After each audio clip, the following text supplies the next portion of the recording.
ഇന്നലെ രാത്രി എത്ര മണിക്കാണ് നീ വന്നു? 12 കാണും. അതുവരെ എവിടെ ആയിരുന്നു? വർക്കിംഗ് കമ്മിറ്റി മീറ്റിംഗ് ഉണ്ടായിരുന്നു. പഠിക്കാനാണോ മീറ്റിംഗുകളിലാണോ നിന്റെ വർക്ക്? ഞങ്ങൾ അസ്വസ്ഥരാണ്. ഈ വ്യവസ്ഥിതിയിൽ ഞങ്ങൾക്ക് വിശ്വാസമില്ല. ഞങ്ങളോ? അതെ, പുതിയ തലമുറ, ചിന്തിക്കുന്ന തലമുറ. ഹുമയൂണിന്റെ ഭരണപരിഷ്കാരങ്ങളോ ക്വീൻസാങ്ങിന്റെ യാത്രാവിവരണങ്ങളോ മനപ്പാടമാക്കിയിട്ട് ഒരു കാര്യമില്ല. പരീക്ഷാ പേപ്പറും മാർക്കിലും ഒക്കെ നിർത്തിയിട്ട് IQ നോക്കട്ടെ. മനുഷ്യരെ മാത്രമല്ല, പ്രപഞ്ചത്തിലെ ഒരു ജീവികളെയും ഉപദ്രവിക്കരുത്. നീ ആ പ്രാവുകളെയും മുയലുകളെയും നോക്കൂ. എന്തൊരു നിഷ്കളങ്കതയാ, എന്തൊരു സമാധാനമാ അവരുടെ മുഖത്ത് കളിയാടുന്നത്.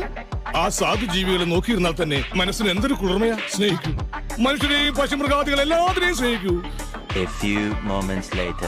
നില്ലടാ, ഊണ് കഴിച്ചിട്ട് പോവാം. നല്ല പ്രാവർത്തി മുയൽ ഫ്രൈയും ഉണ്ട്. കൊക്കിനെ വെടിവെച്ചിട്ട് കിട്ടി.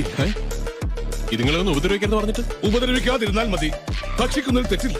നീ കേട്ടിട്ടില്ലേ, ദക്ഷിണേ ഭക്ഷണം നഹിന്ന്? പ്രകൃതിയിൽ നമുക്കൊരു ഫുഡ് ചെയിൻ ഉണ്ട്, അഥവാ ആഹാര ശൃംഖല. നമ്മളായിട്ട് തകർത്തിരുത്തും.